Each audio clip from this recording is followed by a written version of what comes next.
আমার বাড়িতে কিছু শেষরা গেস্ট টাউনের পরে। প্রিয়ার মা দিদি, দিদির মা প্রিয়া। মা সেংটা আনতে আইছে।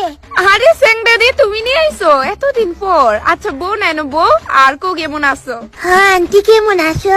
হ্যাঁ ভালোই আছে। উফ খুব ভারী এই গিফটটা, কই রাখতাম? এনো রেখে দি।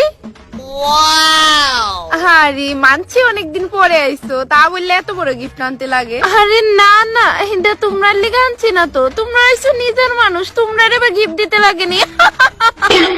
অ্যাকচুয়ালি এই গিফট হইছে পুংডা দিদির লেগা, অনেকদিন পরে আইছি তো, খালি হাতে তো আর যাওন জানা, এই লেগা গিফটটা লয়ে লইছি। ওহো বুঝছি বুঝছি। আচ্ছা প্রিয়া মা যা গিয়া লিকা সাটা বুয়া। আচ্ছা মা। এই না না মোনা চাটা বানাইও না, অ্যাকচুয়ালি আমি লিকা চা খাই না। তোমার লেগে কেডা বানাইতেছে? আমার এখন চায়ের টাইম, যা মা বানা আমার লিগা। তুমি তো আমার নিজের মানুষ, তুমি না খাইলেও চলবো, পুংডা দির বাইত খাইলেও। জায়গা আমার দেরি হইতাছে, আমি যদি আর জীবন আই এই বাড়িতে। মা মা খিদা লাগছে। হ্যাঁ বাবা, বাজারে এক্ষুনি বয়ে দেবো, জাস্ট 5 মিনিট। হ্যাঁ কত কাজ করো তুমি, খেলতে যাওয়ার আগে দেখছি বাসন ধুইতেছো, ঘর মুছতেছো, আর এখন রান্নার লিগে সবজি কাটতেছো। হ্যাঁ তো এগুলা কাজ কে করবো?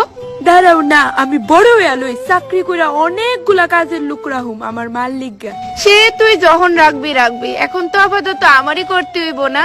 তুমি কত যত্ন নাও আমরা, তার সত্ত্বেও বাবা রোজ মদ খায় আয়া তোমার লগে ঝগড়া করে মারপিট করে, তবুও তুমি সহ্য করে এই বাড়িতে আসো। একমাত্র তোর লেগে রে বাবা।